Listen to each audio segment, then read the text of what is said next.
বড়জোড়া থানা ও Barjora highway traffic পুলিশের উদ্যোগে সেফ লাইফ সেফ ড্রাইভ কর্মসূচি অনুষ্ঠিত হলো বৃহস্পতিবার। বড়জোড়ায় এদিন স্কুল ছাত্রছাত্রী এবং গাড়ি চালকদের পথ সচেতনতার পাঠ দেওয়া হয়। এদিনের অনুষ্ঠানে উপস্থিত ছিলেন বড়জোড়ার পুলিশ আধিকারিক ও হাইওয়ে ট্রাফিক আধিকারিকরা। পুলিশের এহেন উদ্যোগে খুশি বড়জোড়ার মানুষজন।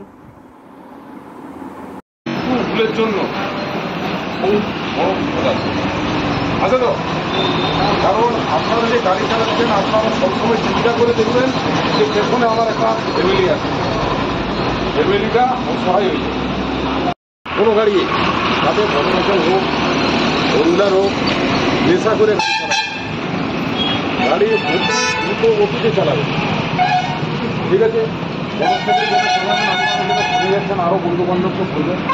আমরা অ্যাওয়ারনেস করছি এই কারণে যে আপনারা শুনছেন, আপনারা শুনে যে আরও 5 জনকে জানাবেন যে কোনো কিছু নেশা জাতীয় করে ড্রাইভ